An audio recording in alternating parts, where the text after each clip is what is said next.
अस्सलाम वालेकुम class 8th। ये लेक्चर नंबर 3 आज चैप्टर 1 का लेक्चर नंबर 3 मैं आपको देने लगी हूँ। इसमें आज जो हम टॉपिक्स पढ़ेंगे वो हैं लॉन्ग क्वेश्चंस हैं ये चारों। Explain different types of computer network पढ़ेंगे। Describe the following cutting edge technologies GPS और ब्लूटूथ के बारे में। Discuss different components of a computer network और what are communication devices, explain any two of them. सबसे पहला क्वेश्चन है computer network के बारे में। Types of a computer network. On the basis of geographic distance computer networks are categorise into the following 3 types. Computer networks को हम उनके distance के हवाले से 3 हिस्सों में डिवाइड करते हैं। Local area network, metropolitan area network और वाइड एरिया नेटवर्क। ये हमने पिछले लेक्चर में भी मैंने आपको लोकल एरिया नेटवर्क और वाइड एरिया नेटवर्क बताया था, पढ़ाया भी था। आज ये लॉन्ग क्वेश्चन में अगेन दोबारा है। लोकल एरिया नेटवर्क हमारा लैन है, मेट्रोपॉलिटन एरिया नेटवर्क मैन और वाइड एरिया नेटवर्क वैन कहलाता है। अब लोकल एरिया नेटवर्क क्या है, ये इसकी डेफिनेशन भी स्क्रीन पर शो हो रही है। A local area network LAN is a network that is confined to a relatively small area। छोटी जगहों पर जो नेटवर्किंग होती है, जैसा कि एक जगह पर या एक बिल्डिंग के अंदर या एक स्कूल में, वो जो नेटवर्क है वो लोकल एरिया नेटवर्क है। ये लिमिटेड जियोग्राफिक एरिया होता है, सच एज अ बिल्डिंग और adjacent building. LAN is the most common type of network। Local area networks are usually owned by one organization। एक ऑर्गेनाइजेशन इनको ओन करती है, जैसे कि कोई स्कूल हो गया या बैंक हो गया, तो वहाँ पर जो नेटवर्किंग होगी वो लोकल एरिया नेटवर्किंग होगी। जैसा कि आपके सामने पिक्चर भी शो हो रही है, ट्रांसमिशन मीडिया, ये एक ही बिल्डिंग के अंदर या एक ही जगह के अंदर ये नेटवर्किंग है। डिफरेंट कंप्यूटर्स आपस में कम्युनिकेटेड हैं। आगे नेक्स्ट है metropolitan area network MAN. A large computer network which extends through a city और to a metropolitan region is termed as metropolitan area network और MAN. A MAN connects 2 or more LANs to form a network speed over the whole city. इसमें अब हम बात करेंगे metropolitan area network man. ये आप ये कह लें कि लैंस को, एक से ज़्यादा लैन लोकल एरिया नेटवर्क्स को अगर हम आपस में कनेक्ट कर दें तो वो मेट्रोपॉलिटन एरिया नेटवर्क कहलाता है। जैसा कि आप एक शहर के अंदर, एक शहर में जितने भी बैंक्स हैं उनको आपस में कनेक्ट करना चाहें तो उस दौरान जो कनेक्शन हमें रिक्वायर्ड होगा या जो नेटवर्किंग हम करेंगे वो मेट्रोपॉलिटन एरिया नेटवर्क कहलाएगी। जैसा कि केबल टेलीविज़न नेटवर्क हमारे एक शहर के अंदर जो कि टेलीविज़न के में केबल यूज़ होती है, केबल नेटवर्किंग, वो मैन की एक गुड एग्जांपल है। और इसकी आपको सामने डायग्राम भी नज़र आ रही होगी। ये जैसे सब ऑफिसेज़ हैं, सब ऑफिस 1 है, 2 है, 3 है, कुछ होम यूज़र्स हैं, हेड ऑफिस है, ये सारे के सारे एक शहर में और ये सारे के सारे थ्रू मैन आपस में कनेक्टेड है। नेक्स्ट हमारा है wide area network MAN. Wide area network is a very large computer network covering a large geographic area such as a state, province, country और the whole world. WANs often connect multiple smaller networks। Many large organization develop their own private WANs। An example of WAN is internet। Internet इसकी best example है। Wide area network पूरी दुनिया के जितने भी पूरी दुनिया में कंप्यूटर्स हैं या जो कुछ भी कंप्यूटर्स को आपस में कनेक्ट करना चाहते हैं, जैसे आप लाहौर में बैठे हुए हैं और आप अमेरिका में बात कर रहे हैं, तो ये किस तरह से मुमकिन है, ये वाइड एरिया नेटवर्क की मदद से मुमकिन है। और वाइड एरिया नेटवर्क की बेस्ट एग्जांपल क्या है, इंटरनेट है। इसकी भी आपके सामने पिक्चर नज़र आ रही होगी। डिफरेंट स्टेट्स में जैसे सिस्टम्स हैं, उनके सर्वर कंप्यूटर्स हैं, कंप्यूटर्स अपने सर्वर कंप्यूटर्स के साथ कनेक्टेड हैं, वो सर्वर कंप्यूटर्स आपके सैटेलाइट डिश के साथ कनेक्टेड हैं और वो सैटेलाइट डिश ऊपर आपकी सैटेलाइट के साथ, मेन सैटेलाइट के साथ कनेक्टेड है। और इसी तरह से एक जगह से दूसरी जगह पर आप अपने कंप्यूटर्स के डाटा को सेंड भी कर रहे हैं और रिसीव भी कर रहे हैं। नेक्स्ट हमारा टॉपिक था कटिंग एज टेक्नोलॉजीज़, जिसमें हम पढ़ेंगे जीपीएस और ब्लूटूथ के बारे में। जीपीएस किससे निकला है, ग्लोबल पोजीशनिंग सिस्टम से। इसकी डेफिनेशन भी आपके सामने स्क्रीन पर नज़र आ रही है। GPS the global positioning system. GPS is global navigation satellite system. This position finding system users satellites to determine precise locations on the surface of the earth. GPS can be used to pinpoint any ship or submariners on the oceans or to measure the height of Mount Everest.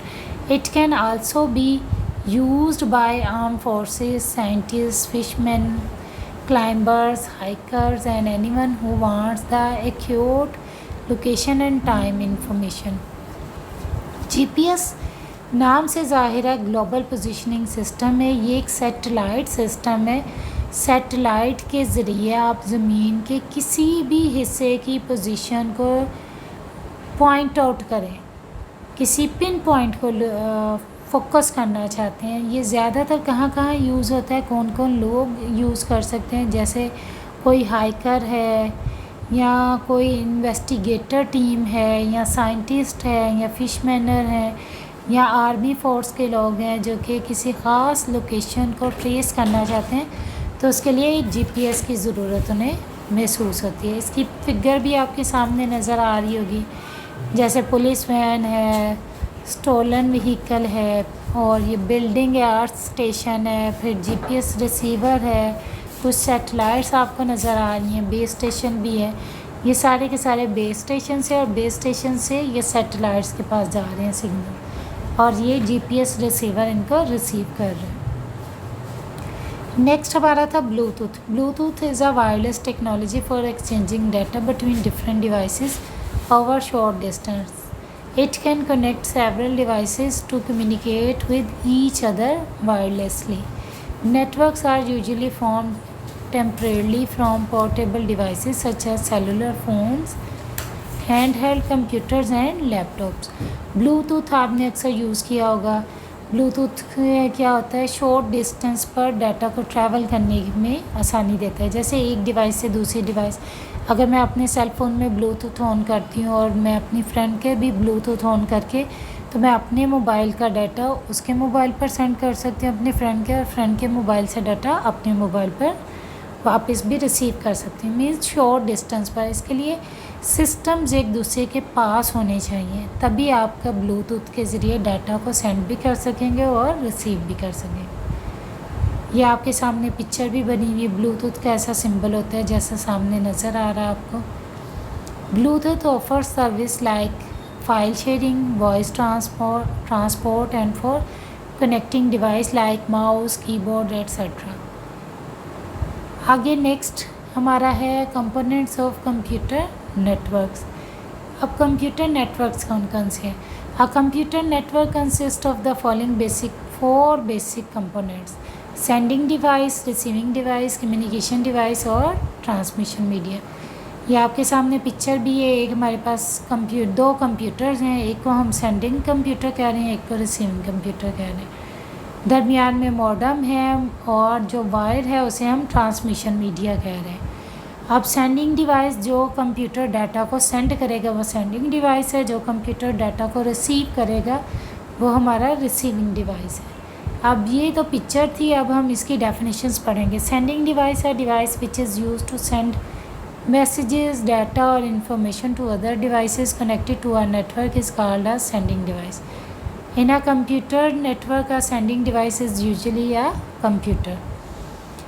आगे है receiving device. In a computer network, a receiving device receives messages, data or information from a sending device.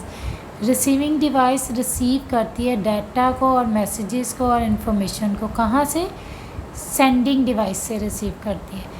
The receiving device could be a computer, printer or a storage device.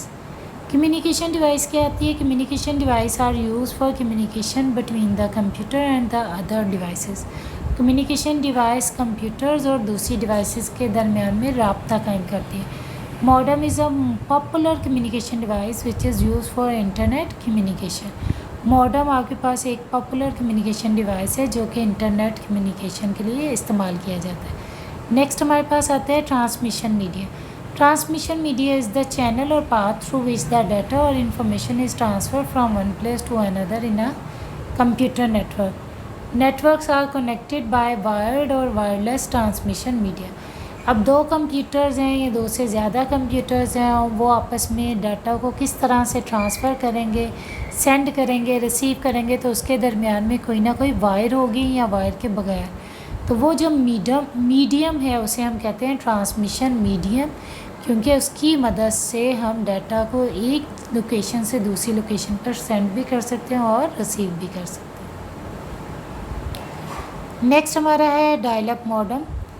A dial-up modem, modulator or demodulator is a communication device. It is used to connect to the internet, exchange information and to send and receive data from one computer to the other. It translates computer information into a form that can be transmitted over telephone lines. ये आपके पास modem की again दोबारा से modem वाला आ गया है। ये पहले भी मैंने आपको पिछले लेक्चर में भी बताया था। सेम उसी तरह से दो कंप्यूटर्स हैं, मॉडेम्स लगे हुए हैं और दरमियान में टेलीफोन लाइन है। ये जो कंप्यूटर हमारी मशीन लैंग्वेज होती है, इसमें डिजिटल सिग्नल्स आते हैं, ये मॉडेम के पास जाकर एनालॉग में चेंज हो जाते हैं। फिर मॉडेम से कंप्यूटर में जब जाएंगे तो ये एनालॉग सिग्नल्स को दोबारा डिजिटल सिग्नल्स में चेंज करेगा। तो ये मॉडेम है। अब मॉडेम आपके सामने हमारे कंप्यूटर में इस तरह के मॉडेम होते हैं जो पिक्चर में शो हो रहे हैं। ये कंप्यूटर के सीपीयू में लगा होता है और इस तरह का मॉडेम आपको अक्सर आपने देखा होगा, जैसे पीटीसीएल का मॉडेम होता है जो इंटरनेट के सिग्नल्स आपको देता है। A modem can be located inside और outside the computer. In computer information is stored digitally whereas information transmitted over telephone line is in the form of analogue signal. अभी मैंने आपको बताया था कि कंप्यूटर्स में डाटा डिजिटली फॉर्म में store होता है, जबकि मॉडेम क्या करता है, उन डिजिटल सिग्नल्स को एनालॉग में चेंज करता है। तो modem converts digital signals to analogue signals is called modulation and then analog signals to digital signals is called demodulation. दो मॉडेम लगे हुए थे ना, जो कंप्यूटर से डाटा मॉडेम में जा रहा है वो डिजिटल से एनालॉग में जा रहा है, उसे हम मॉड्यूलेशन कहेंगे। और जो डाटा मॉडेम से कंप्यूटर में जा रहा है वो उसे हम कहेंगे डीमॉड्यूलेशन, क्योंकि वो एनालॉग सिग्नल्स को डिजिटल में चेंज कर रहा है। नेक्स्ट हमारा है नेटवर्क इंटरफेस कार्ड, NIC है। Network interface card is an expansion card है that enables a computer to connect to a network. Network interface card ये एक एक्सपेंशन कार्ड है, ये भी CPU के पीछे लगा होता है। ये कंप्यूटर को नेटवर्क के साथ कनेक्ट करता है। Each NIC has a unique serial number. हर नेटवर्क इंटरफेस कार्ड का एक यूनिक नंबर होता है। This number is use to identify the computer on the network. और वो नंबर बताता है नेटवर्क पर कंप्यूटर के बारे में। जैसे हमारे नाम है, नाम हमारी आइडेंटिफिकेशन है ना, हमारे फादर नेम हमारे शनाख्त है कि ये नाम है इसका और इसके फादर का नाम ये है, ये आइडेंटिफिकेशन है। इसी तरह से कंप्यूटर में जो नेटवर्क को आइडेंटिफाई करेगा उसे हम नेटवर्क इंटरफेस कार्ड कहते हैं, NIC। A network interface card must be installed in each computer on the network। जैसा कि इसकी डायग्राम आपके सामने शो हो रही है, ये हमेशा कंप्यूटर के बैक पर लगा होता है और हर कंप्यूटर का अपना एक नेटवर्क इंटरफेस कार्ड होता है। Thanks for watching this video.